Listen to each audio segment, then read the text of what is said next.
Uma noção, Paulo é um dos, depois de Jesus, homens mais influentes do Novo Testamento. O apóstolo Paulo escreveu 13 cartas do Novo Testamento, e ele teve um entendimento daquilo que Jesus disse. E interessante, ele não andou com Jesus como os outros apóstolos. Mas o entendimento sobre a graça de Deus através do apóstolo Paulo é algo completamente divino. Você vê que aquele homem teve uma experiência com Jesus profunda. Por mais que os outros apóstolos andaram com Jesus, o apóstolo Paulo não andou fisicamente com Jesus, mas foi o homem, e é até hoje um dos homens mais citados no mundo, e um dos homens mais influentes de toda a palavra de Deus. Os irmãos terem uma noção, no Velho Testamento a gente cita muito Moisés, e no Novo Testamento a gente cita muito o apóstolo Paulo.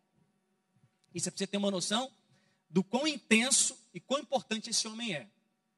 Só que hoje eu queria falar da conversão dele. Você sabe que nós precisamos ter 4 tipos de visões, 4. E aí você vai entender quando eu estiver aqui a ministrar. Primeiro, eu preciso ter a visão do mundo e daquilo que eu era.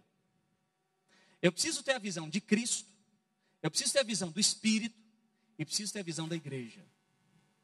Então, quando você encontra com Jesus, você primeiro encontrou com uma visão de si mesmo. Quem eu sou, o que eu creio, as minhas convicções, o que eu tinha como vida. Depois que eu encontrei com essa visão, eu encontro com Jesus na minha frente. E aí eu tenho a visão de Cristo sobre mim. Depois que eu tenho a visão de Cristo sobre mim, eu agora tenho a visão do Espírito fluindo dentro de mim. E automaticamente eu tenho agora a visão de ser inserido dentro de uma igreja e dentro de uma comunidade. Então o apóstolo Paulo passou por 4 processos, e o que eu chamo de 4 visões dele, a qual pode ser aplicado na nossa vida. Então abra sua Bíblia aí, em Atos dos Apóstolos, no capítulo 9.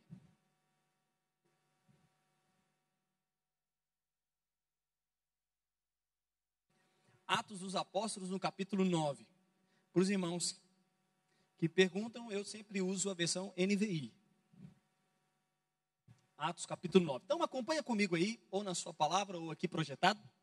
E eu vou ler bastante aqui para você perceber. Então preste bem atenção, que aqui vai falar sobre a conversão do apóstolo Paulo. Vamos comigo, olha. Enquanto isso, Saulo ainda respirava. Saulo era o antigo nome de Paulo. Saulo ainda respirava ameaças de morte contra os discípulos do Senhor. Dirigindo-se ao sumo sacerdote, pediu-lhe cartas para as sinagogas de Damasco, de maneira que, caso encontrasse ali homens ou mulheres que pertencessem ao caminho, pudessem levá-los presos para Jerusalém. Então, o que está acontecendo aqui? Paulo, e aqui ele ainda era Saulo, estava na sua missão de vida, que era exterminar os cristãos da época. E por causa dessa missão, ele foi até o sumo sacerdote e pediu uma carta, uma liberação, para ir até Damasco, uma outra cidade, exterminar os cristãos que estavam lá. Então Paulo, dentro da sua cosmovisão de mundo, ele fala assim, olha, eu vou até o sumo, eu preciso de uma autorização para mim exterminar a igreja que existe em Damasco. Ele estava indo com essa visão. Então a visão de Paulo até aqui, de Saulo, era o seguinte: eu preciso exterminar tudo aquilo que é contrário ao que creio. Versículo 3. Em sua viagem, quando se aproximava de Damasco, de repente brilhou ao seu redor uma luz vinda do céu. Ele caiu por terra e ouviu uma voz que lhe dizia: Saulo, Saulo, por que me persegue? Saulo perguntou: quem és tu, Senhor? Ele respondeu: eu sou Jesus, a quem você persegue. Levante-se e entre na cidade, alguém lhe dirá o que você deve fazer. Os homens que viajavam com Saulo pararam emudecidos, ouviam a voz, mas não viam ninguém. Saulo levantou-se do chão e, abrindo os olhos, não conseguia ver nada. E eles o levaram pela mão até Damasco. Versículo 9. Por 3 dias ele esteve cego, não comeu nem bebeu. Em Damasco havia um discípulo chamado Ananias. O Senhor o chamou numa visão. Ananias, eis-me aqui, Senhor, respondeu ele. O Senhor lhe disse: vá à casa de Judas, na rua chamada Direita, e pergunte para um homem de Tarso chamado Saulo.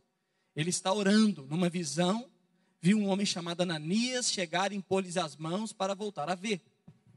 Respondeu Ananias: Senhor, tenho ouvido muita coisa a respeito desse homem e de todo o mal que ele tem feito aos teus santos em Jerusalém. Versículo 14.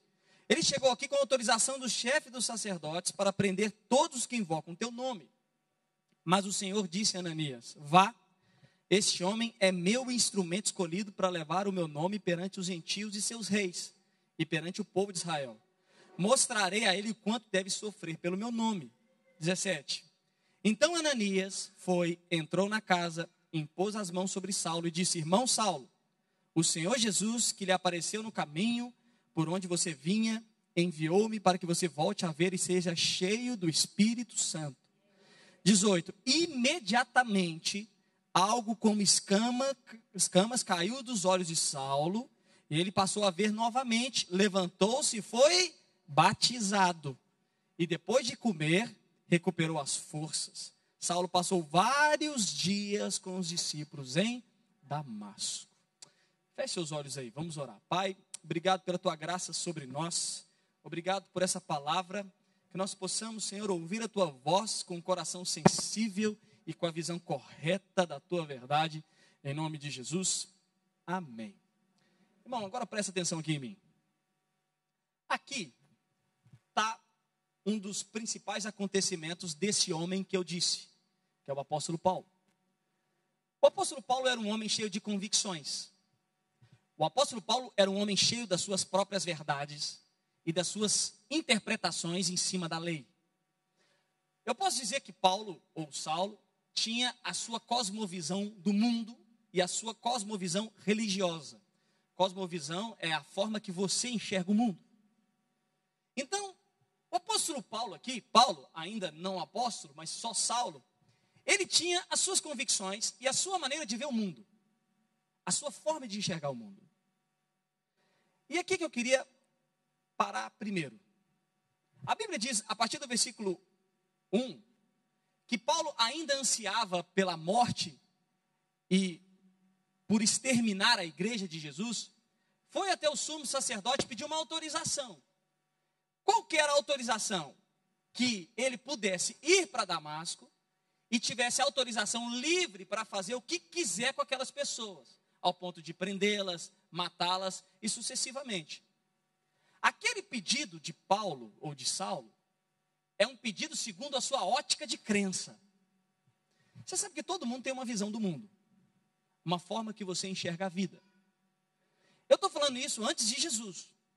Todos nós temos valores, ética, a maneira de enxergar as coisas segundo aquilo que você crê na época. Vou te dar um exemplo. Antes da minha conversão, eu tinha muita dificuldade de lidar com crente. Não gostava mesmo, vou confessar aqui, não gostava de crente. Por que eu não gostava de crente? Porque eu sempre achei, e essa era a minha visão a respeito de um cristão, um povo muito chato. Desculpa a sinceridade. Por que chato? Porque era um povo que acha que o que fala está certo, as suas convicções é que são certas, que aquele que não crê, pelo menos eu ouvia muito isso, quem não crê vai para o inferno. Então eu tinha muita dificuldade e a minha visão não permitia entender o universo dos cristãos, se eu posso assim dizer. E aconteceu um episódio que lá na casa da minha mãe, nós vivíamos num morro, né, numa rua bem íngreme. E eu sempre costumava me assentar no portão, né? A gente sempre teve esse costume, sentar no portão de casa. E engraçado que eu morava num morro íngreme assim, e lá você enxergava do outro lado, tinha uma avenida, que era como se fosse um vale, e um outro morro. E pela minha, eu não sei, foi divino, uma igreja se construiu ali, bem no fundo, bem lá na avenida, lá embaixo, onde da minha casa eu via aquela igreja. E aquela igreja, ela foi construída numa tenda. Sabe aquelas tendas de circo? E ela era azul e branca ainda. Era azul, e branca. E eu sentava na porta lá da casa da minha mãe e dizia: quem é que se reúne numa tenda? A não ser um povo que é um circo. E eu falava várias críticas. Eu lembro que eu sempre ficava rindo com os meus amigos e falei assim: olha lá o tanto de palhaço que tem lá dentro. Eu estou confessando para os irmãos a minha visão a respeito de algo. Às vezes a sua visão não era essa, mas a sua visão em relação à igreja era um povo careta, um povo de mente fechada, um povo completamente diferente de todo mundo, um povo que acha que tem as suas convicções. Então, se você não nasceu num berço cristão e perseverou e continuou, possivelmente você tinha alguma visão em relação à igreja e a cristãos. De um povo diferente, chato, mente fechada, não aberto ao mundo. Então, eu também tinha. E aí, quando eu sentava ali e ficava olhando para aquilo, eu falava muita coisa. Eu ria daquele povo. E era uma igreja cheia. E aí, eu sempre sentava no momento que o culto acabava, que dava para ver, e aquele tanto, igual um formigueiro, porque eu estava de longe, aquele tanto de gente saindo. E eu ria, né? Falava assim, meu Deus, que espetáculo maravilhoso que teve hoje. A casa estava cheia, né? Mas o que eu não sabia é que eu me converteria naquela igreja.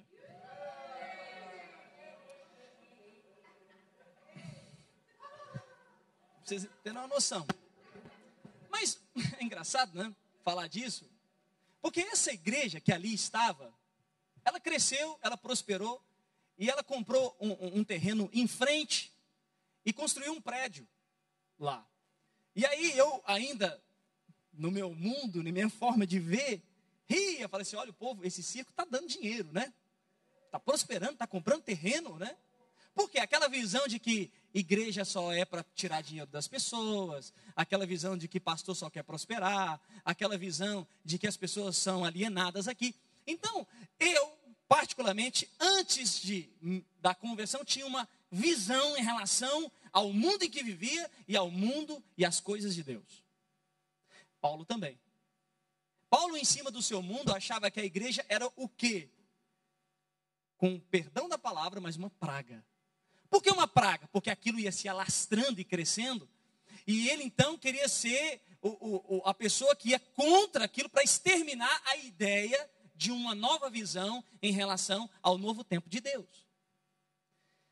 Interessante que a nossa visão de mundo, e agora eu estou falando antes de conhecer Jesus, possivelmente pode ser muito parecida com a minha. Às vezes você está aqui me ouvir hoje, mas nunca imaginou estar numa igreja.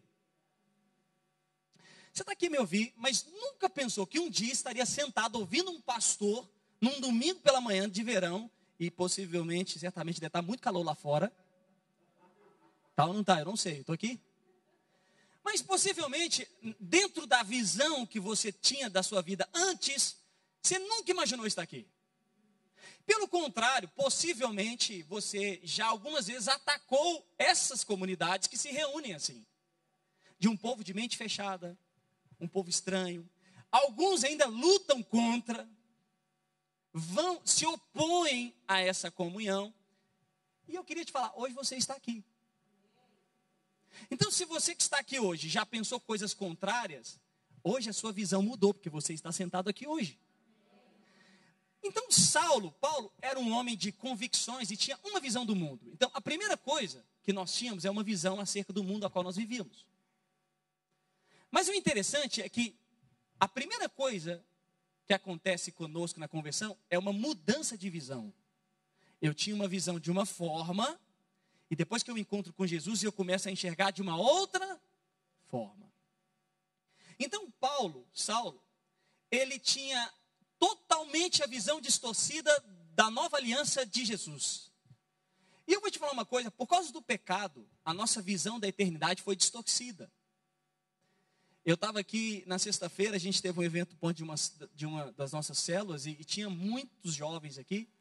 E eu estava contando sobre uma história, eu não vou contar aqui que ela é longa, mas eu estava falando sobre uma história que os filhos se perdem da casa do seu pai, e que um dos filhos que se perdeu foi viver com canibais. E aí quando ele vai viver com canibais, outro dia eu conto essa história toda, quando o irmão mais velho vai buscá-lo, ele não quer voltar com o irmão mais velho. Por quê? Ele acha que os canibais é a sua própria família. O pecado distorceu a nossa visão da eternidade, ao ponto de nós acharmos que aqui é o nosso lugar e aqui é o nosso mundo. Isso é tão sério, de que nós então, e eu falo nós antes de Cristo, estou falando antes de Cristo, achamos que a construção da vida se resume aqui e agora e ponto final. Então eu trabalho pensando no aqui e agora, eu vivo no aqui e agora, mas na verdade Deus tem uma eternidade para nós e um outro reino, e uma outra vida, e uma outra ótica. Mas o pecado distorceu isso tudo. O pecado atrapalhou toda a visão, e nos trouxe uma visão do mundo, com convicções do mundo, com coisas do mundo, com ideologias do mundo. Eu vou te falar uma coisa, aqui na igreja não tem lugar para ideologia do mundo, aqui é só a ideologia de Cristo, só isso que tem aqui. Então, quando nós, antes de encontrarmos com Jesus, estamos chegando na igreja cheia de visões do mundo, convicções, verdades, análises, conceitos. E Paulo é esse homem que antes de se encontrar com Jesus tinha uma visão do mundo. Qual que era a visão de mundo dele? Exterminar essas pessoas.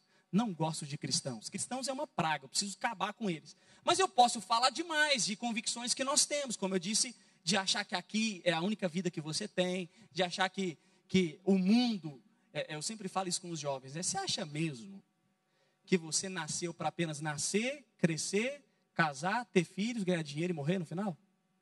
Será que a vida e o propósito da criação se resume numa vida medíocre assim?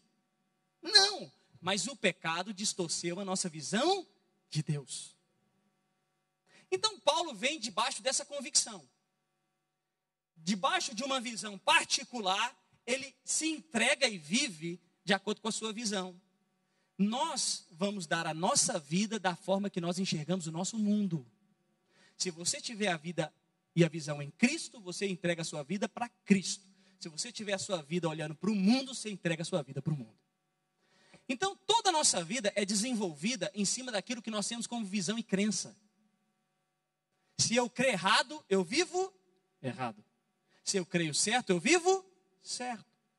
Então, Paulo tinha uma crença errada, uma visão errada, e vivia então toda a sua vida em função daquilo que ele cria. Mas Paulo estava distorcido. Como eu disse, eu também estava distorcido. Por que eu estava distorcido? Porque aquela mesma igreja que eu tanto critiquei, eu me tornei um palhaço no meio dela. Porque eu falava que ali era uma reunião de palhaços, não era? Passado-se um ano, eu estava lá também, sendo um deles. E me tornei pastor ainda. Por que eu estou a dizer isso? Porque eu tinha uma visão de mundo. Mas a minha visão de mundo não era a visão de Deus para mim. Então, todos nós, antes de Cristo, tínhamos nossas convicções, nossas verdades. Em tempo de relativismo, né? Sabe que o século XXI é o século do relativismo. O que é isso? Cada um possui a sua própria verdade. Você fala uma verdade para alguém, a pessoa fala com você assim, essa é a sua verdade, a minha não é. Mas eu vou te dizer uma coisa, na igreja só Cristo é a verdade, não há espaço para outro. Isso é do mundo. No mundo possui as suas verdades, as suas convicções e o seu relativismo em cima da verdade. Mas na comunidade do Cristo, ele é o caminho, a verdade e a vida. É interessante que a frase tem artigo definido. O caminho não é indefinido. O indefinido seria um caminho. Não, Jesus falou que ele é o caminho. Artigo definido, o. Eu sou a verdade. Artigo definido, a. Está definindo algo. Eu sou a vida. Artigo definido de novo. Você vê que Jesus não trabalha com artigo indefinido. Estou até dando aula de português agora. Jesus trabalha com definições. Eu sou o caminho, a verdade e a vida. João 14. Então, se no mundo tem visões, convicções, verdade, aqui só há uma. Cristo é a verdade da igreja. Ele é o caminho, ele é a verdade e ele é a vida. Mas para que você entenda isso, você precisa primeiro entender que você tinha uma outra visão. Uma outra ideologia. E em tempos de ideologia, eu vou te falar que a nossa única é Cristo e a sua palavra. Essa é a única ideologia da igreja. Jesus e a sua palavra. Nós cremos no que está escrito. Nós somos o povo do livro, irmãos. Qual o livro que é? A palavra de Deus, a Bíblia. Então, Paulo era assim. Porém, Paulo, em cima da sua visão de mundo, acompanha comigo isso. Ele vai ter uma outra visão. Qual é essa outra visão? Lá no versículo 3. Então, Paulo caminhando com a sua visão, ele está aqui. Qual era a visão? Eu estou com uma carta, eu vou até Damasco, eu vou exterminar. Essa é a minha convicção de vida. Eu vivo para isso, eu dou a minha vida para isso. Porém, uma outra visão o choca. Versículo 3. Ele diz assim. Em sua viagem, quando se aproximava de Damasco, até aqui ele está com a visão dele.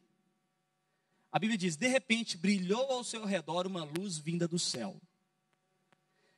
Ele caiu por terra e ouviu uma voz que lhe dizia, Saulo, Saulo, por que me persegue?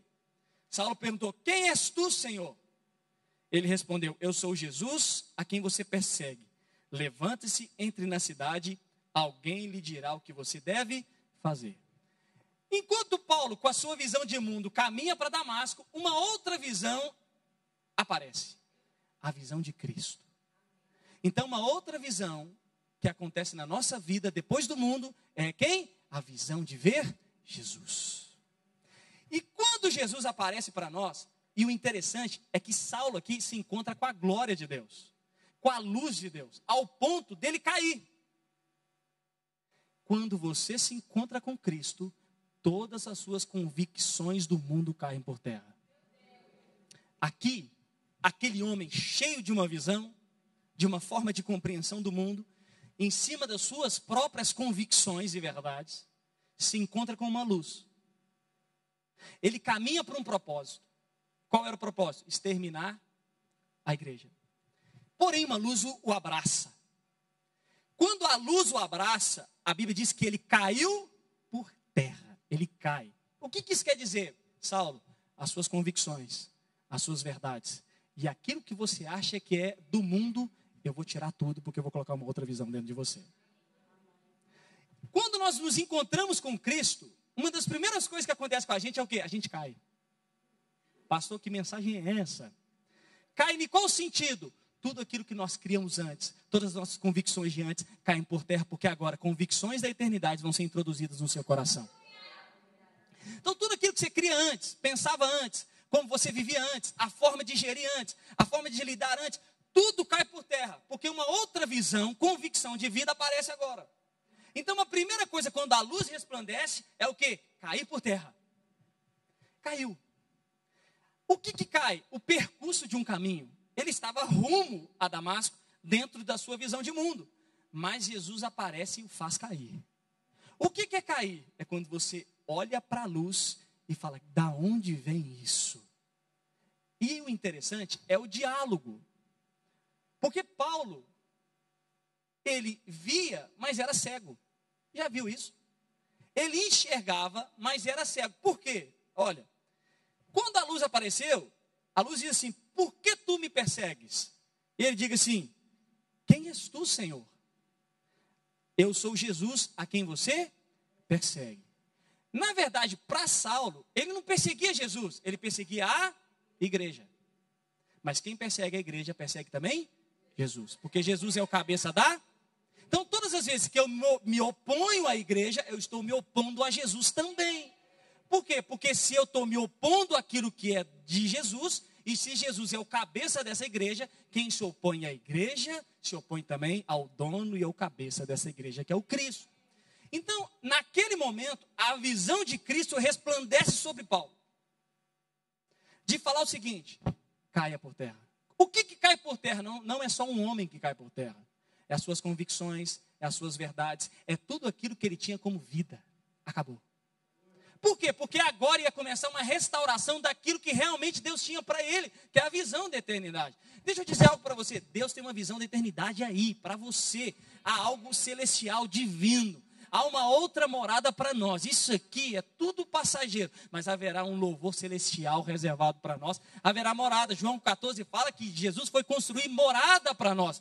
Falando de uma outra ótica, de uma outra visão e de uma outra vida. Então, quando Saulo cai, não cai um homem, cai as suas convicções, as suas verdades. Cai ali aquilo que ele acreditava como vida. Cai o seu propósito de vida, cai tudo. Quantos de nós tínhamos uma convicção de um caminho e quando Jesus nos encontrou, nos levou para outro caminho? Olha, eu vou fazer isso, isso e isso. Aí Jesus encontrou e falou assim, não, você vai fazer outra coisa, vai fazer isso aqui. Por que eu digo isso?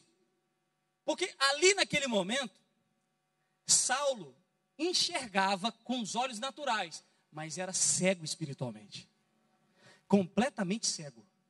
Ao ponto dele não saber quem o falava. Saulo podia ver, mas não sabia distinguir a voz ainda.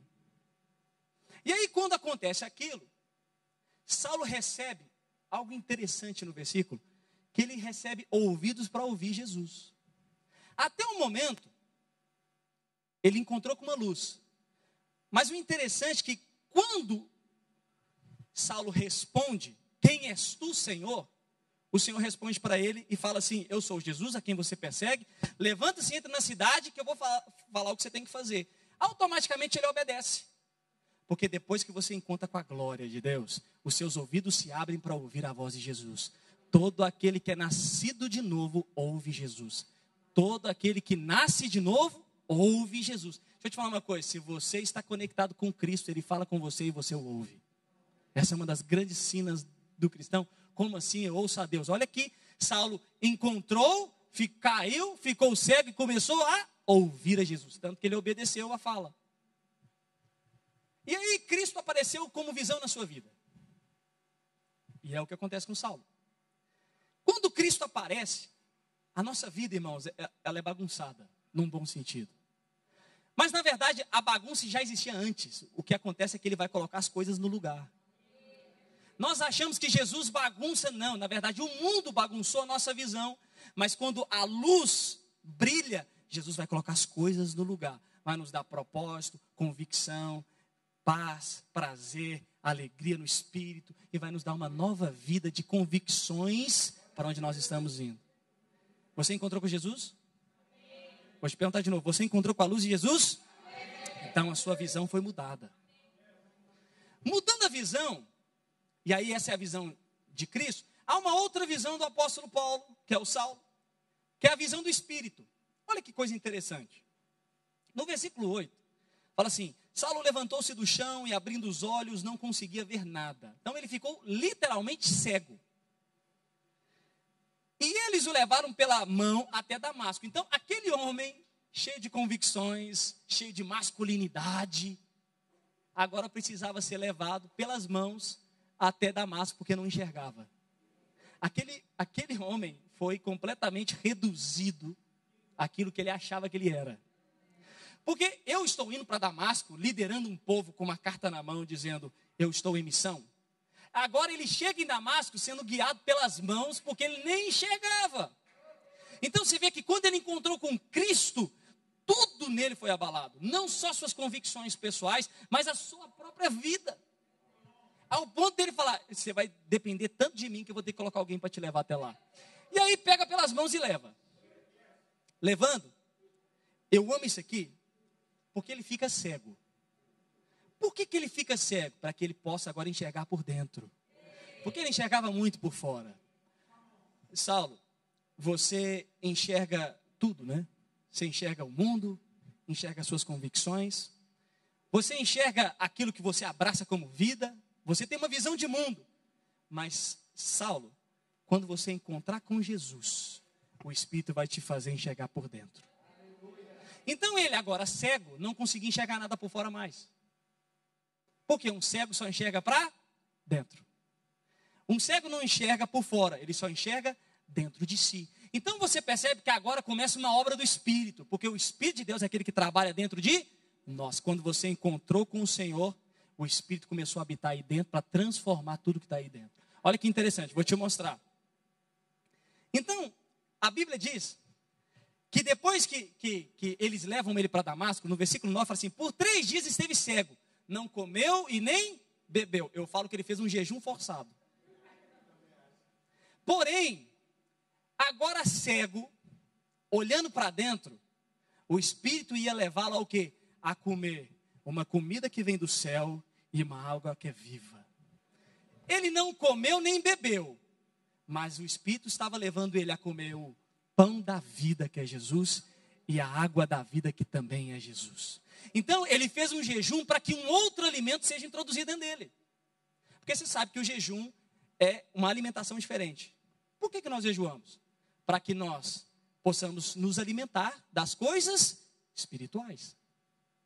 Então, a gente se abstém da comida, se eu posso dizer, sólida, física, para que nós possamos nos alimentar do Espírito. Então, quando Paulo entra em jejum de comida e bebida, é porque agora o Espírito ia dar um outro alimento para ele. Qual era o alimento? Quem é o pão da vida, irmãos? Quem é o pão da vida, irmãos? E quem é também a água da vida, irmãos?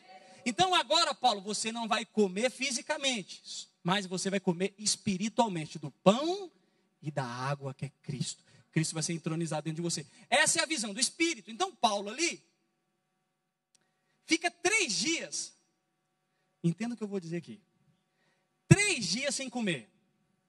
E quando a gente olha para 3 dias, isso aponta para uma morte e para uma ressurreição. O apóstolo Paulo estava ali passando uma transição de olhar para Cristo, ter caído das suas convicções, e agora o Espírito estava o quê? Tirando toda a morte para ressuscitar um novo homem no 3º dia. Então ele fica 3 dias, aleluia, aleluia, ele fica 3 dias sem comer, porque agora o Espírito estava gerando um homem novo, um homem com outras convicções. E eu vou te provar isso na palavra, com outras verdades. Então Jesus também, lembra? Jesus morreu e ressuscitou ao 3º dia. Então o fato de ter 3 dias se passado, isso nos refere a interpretar que ele estava numa transição de morte para a vida. O Espírito estava começando a trabalhar dentro dele, falando: Saulo, agora você vai começar a enxergar por dentro, porque eu tenho uma missão para a sua vida. Saulo, eu estou tirando tudo aquilo que é morte, tudo aquilo que não é seu. Toda comida que não é minha, eu não vou te dar. Toda bebida que não é minha, eu não vou te dar. Eu vou te dar agora, Saulo, através do Espírito, rios de águas vivas fluindo dentro de você. E o pão da vida que desceu do céu estará dentro de ti. Então são 3 dias de, se eu posso dizer, fermentação espiritual. 3 dias. Irmãos, o Espírito agora trabalha na gente. Deixa eu te falar uma coisa, o Espírito está dentro de você. Vou falar de novo, o Espírito está dentro de você. Está aí dentro.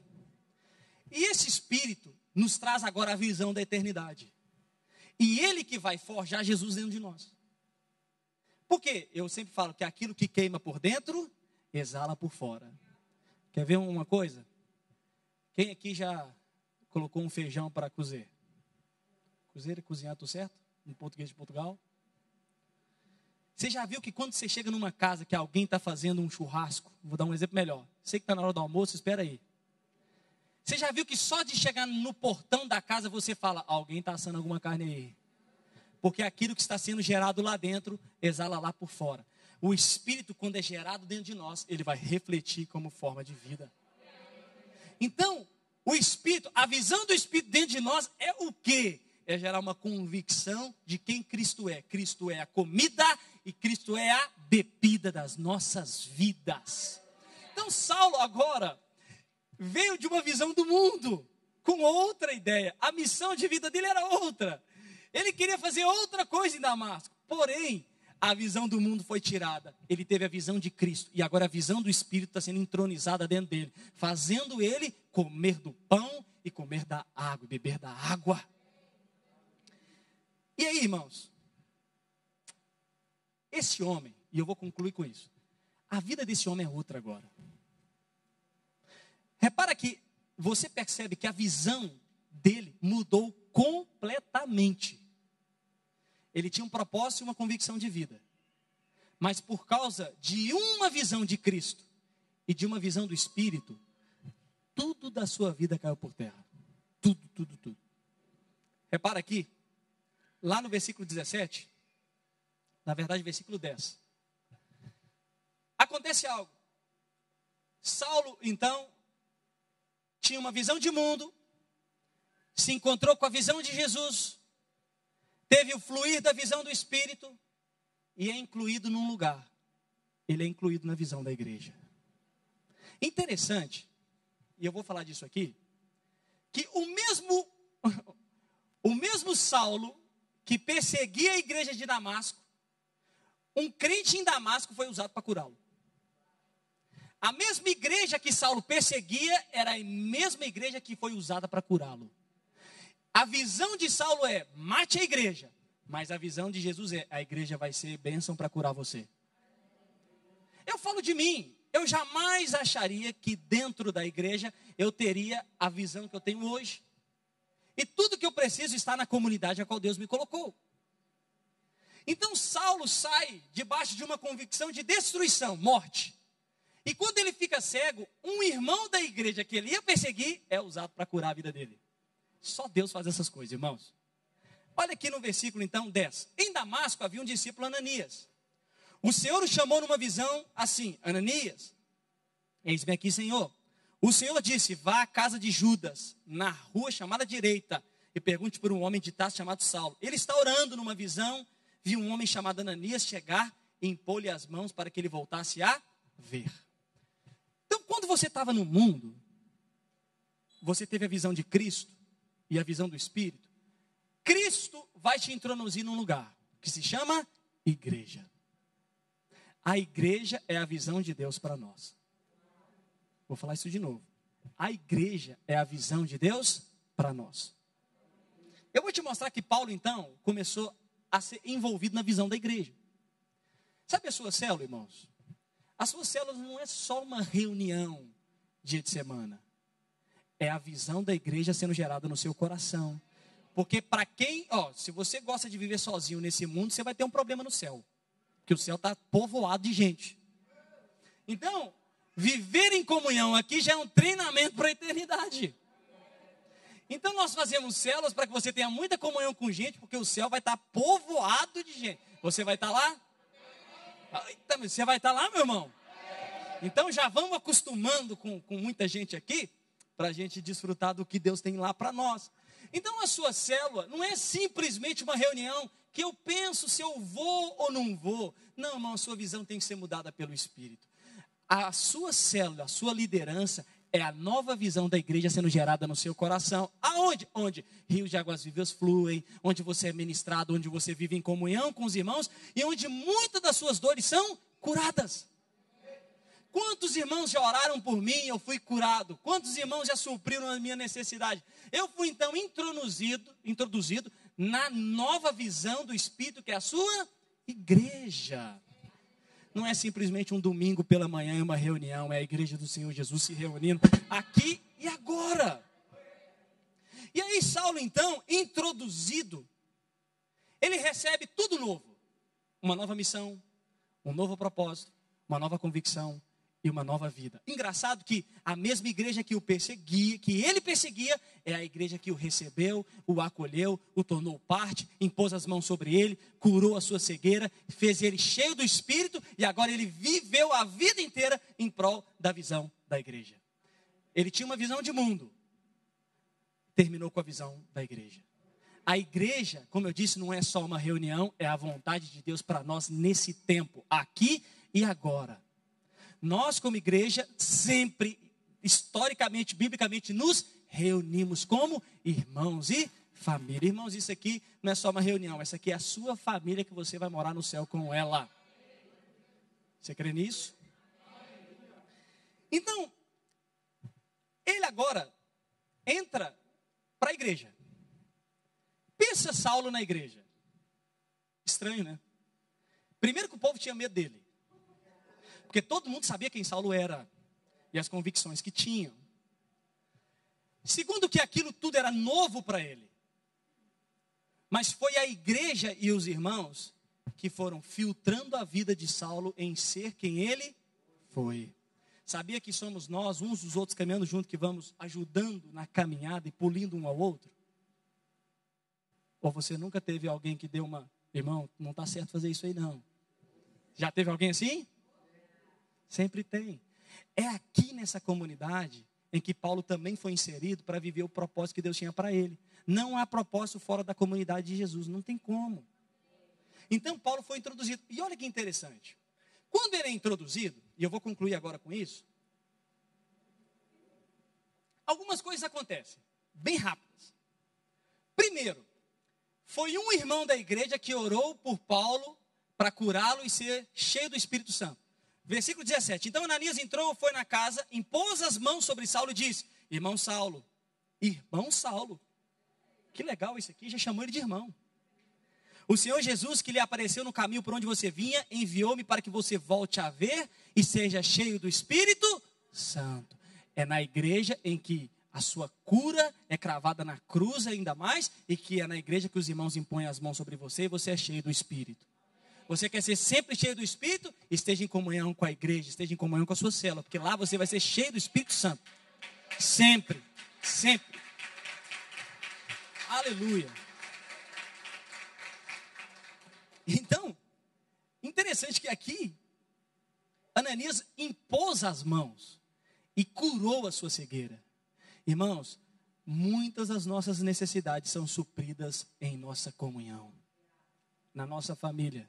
Às vezes tem uns irmãos que me ligam e falam, está passando alguma dificuldade. Eu perguntei, já conversou com o seu líder de célula? Aí eu falei, não, pastor, tem uns 3 meses que eu não vou na célula. Eu falei assim, possivelmente se tivesse em célula, sua necessidade já tinha sido suprida, porque nós já saberíamos e agiríamos mais rápido. Então, a vida da igreja é a nova missão e a nova visão de Paulo. E aí ele impõe as mãos, ele é curado. Eu vou te falar uma coisa. Crente que vive fora da comunhão da igreja, vive frio do Espírito de Deus. Vou falar de novo. Todo irmão que vive fora da comunhão do corpo se esfria espiritualmente. Não ache que você é forte o suficiente para se manter, porque aquele que está de pé, tome cuidado para que não caia. Essa comunhão é que nos faz ser cheios do Espírito. Então, ali Ananias já pôs as mãos sobre Paulo, já curou ele e já o encheu do Espírito. Paulo já saiu cheio do Espírito de Deus. Outra coisa que aconteceu com Saulo, ele foi batizado. Olha aqui, a igreja batizou ele. Imediatamente, algo como escamas caiu dos olhos de Saulo. E ele passou a ver. Então ele foi curado instantaneamente, junto com os irmãos, junto com Ananias. Levantando-se, foi batizado. Por que ele foi batizado? Porque ele teve uma experiência da visão de Jesus e o Espírito gerou uma convicção dentro dele. Irmão, se você teve uma experiência com Jesus, o batismo é o seu caminho e o caminho para a sua nova vida. Amém? Amém? Nós vamos batizar muita gente ainda nesse país. Você crê nisso? Aleluia. Outra coisa, que depois desse momento, ele foi introduzido na comunhão da igreja e abraçou a sua missão. Olha que engraçado. E depois de comer, aí agora ele comeu.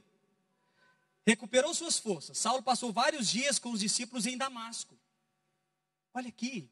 Agora esse homem que foi para destruir uma igreja, passou vários dias com os discípulos de Jesus ali.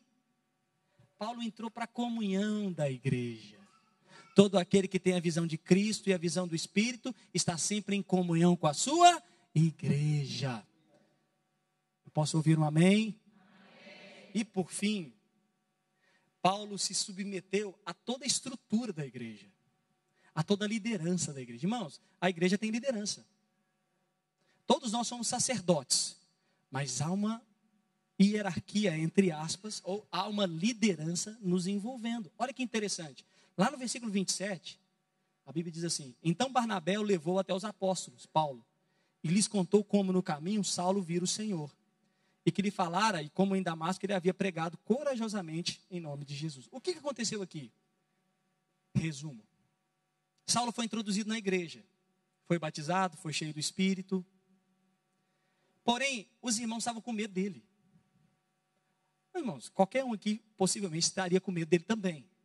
Porque pensa você sentar aí do lado com um cara que até ontem estava matando um tanto de cristão. A qualquer momento você pensa, vou tomar uma facada de alguém aqui. Então, o que Barnabé fez? Pegou Saulo e levou até a liderança da igreja, que é os apóstolos, para que ali fosse um testificar da nova vida daquele homem. Você percebe que a igreja de Damasco tinha liderança. Quem era a liderança? Os discípulos? Não, os apóstolos daquela igreja. Então, Paulo foi introduzido em toda a comunhão da sua igreja. Olha aqui para mim. A vontade de Deus para nós nesse tempo é que nós possamos viver em comunhão e em família. Essa é a nova visão de Deus, sempre foi. Saulo foi introduzido numa comunidade, para que nessa comunidade ele fosse abraçado, curado, limpo, entendesse sua missão, seu propósito, entendesse todo o corpo da igreja, como funciona, e pudesse avançar. Cristão não foi feito para ficar longe do corpo. Cristão foi feito para estar conectado com o corpo de Jesus. Não ache que você vai conseguir ficar forte fora das comunhões, das nossas reuniões e da vida que tem no corpo. Olha, eu vou te falar por experiência própria. Esse mês, eu fiz 10 anos de conversão. Dia 13 de agosto. Eu fiz 10 anos da minha conversão. muitos irmãos que caminharam comigo há anos atrás.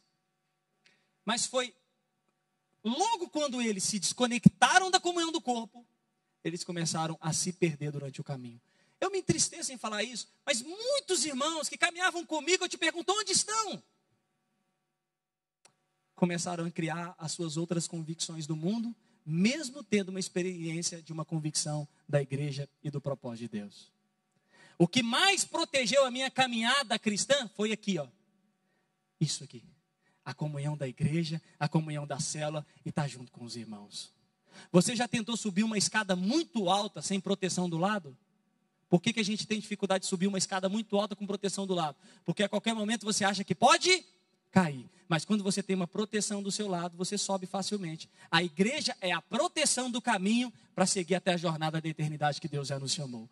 Então, o apóstolo Paulo perdeu a visão do mundo, viu Jesus, teve a experiência do Espírito dentro dele e foi introduzido numa comunidade. Fique de pé no seu lugar.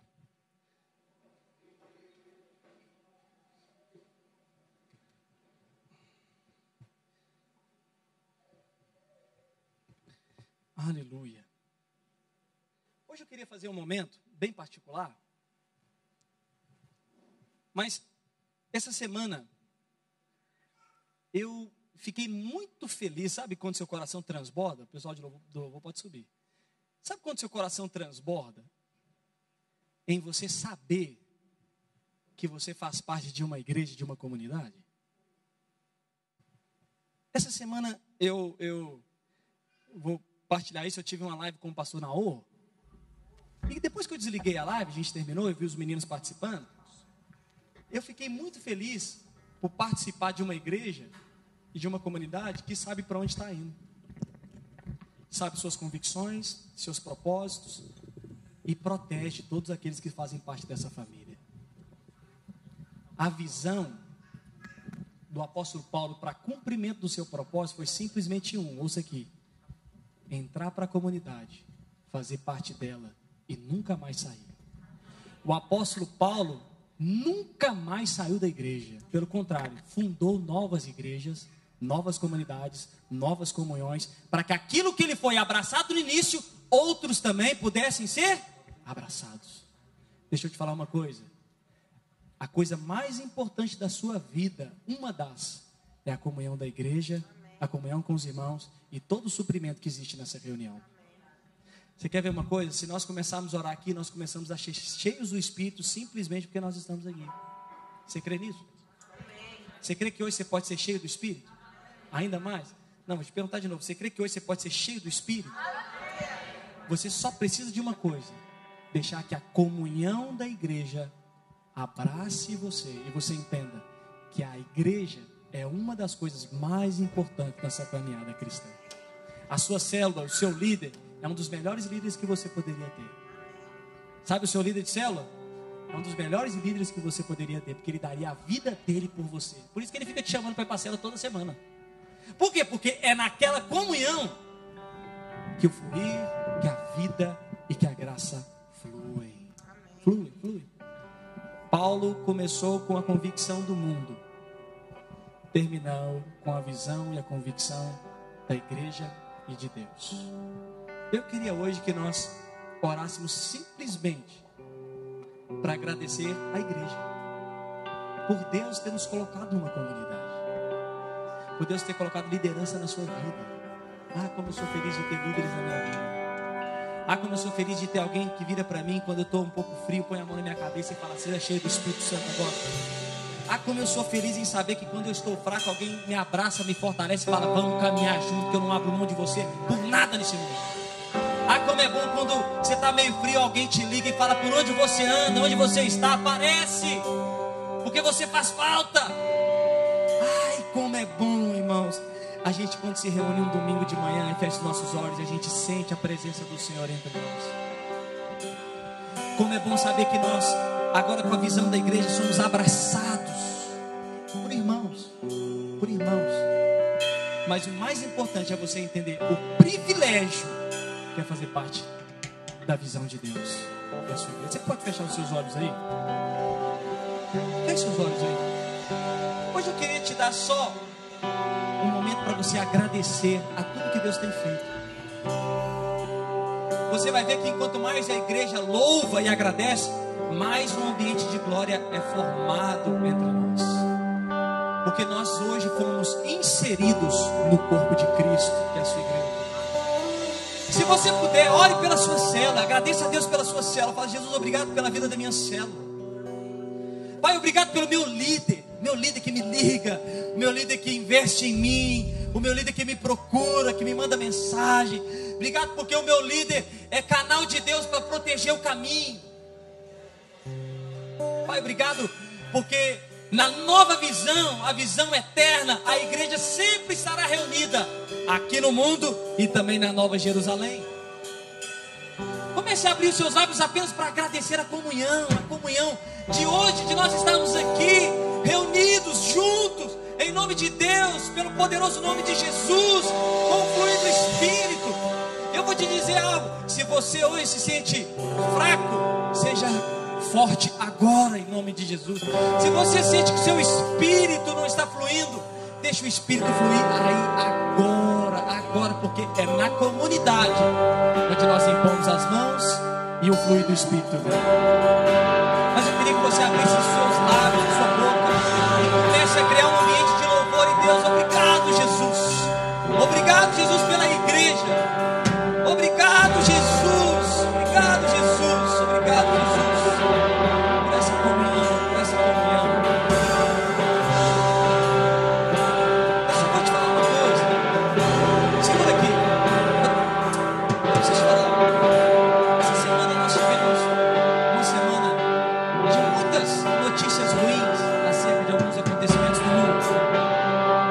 A gente sabe, né, do que aconteceu no Afeganistão, do que vai ser implantado lá agora. Mas uma das notícias que mais saiu lá para o nosso mundo cristão é que cristãos estavam começando a ser perseguidos, porque não podem se reunir como igreja. Muitos lugares não podem ter isso aqui. País fechado. Muitos lugares nem as células podem acontecer. E a melhor maneira de você honrar os cristãos que estão em outro lugar é agradecer a Deus pela oportunidade de ter essa comunhão. É agradecer a Deus a oportunidade de ter uma célula e de ter pessoas e andar pelas ruas de Portugal, falar de Jesus e ninguém recriminá-lo. A melhor forma de honrar os irmãos que vivem sem essa comunhão é agradecendo pela oportunidade, nós podemos nos reunir, nós temos a visão da igreja e nós agradecemos ao Senhor. A melhor forma de você honrar esses irmãos é indo para a célula, participando da comunhão da célula e falando: aleluia que eu estou aqui, obrigado Jesus, que eu faço parte de uma comunhão, faço parte de um povo. Essa é a melhor maneira de honrarmos. Então feche seus olhos. Comece a agradecer o Senhor aí. E à medida que você agradece o Senhor, você honra todos os irmãos que estão envolvidos na edificação da igreja de Jesus. Seu momento de gratidão e falar: Jesus, obrigado. E sinta a sua fraqueza sendo fortalecida. Sinta você sendo cheio do Espírito.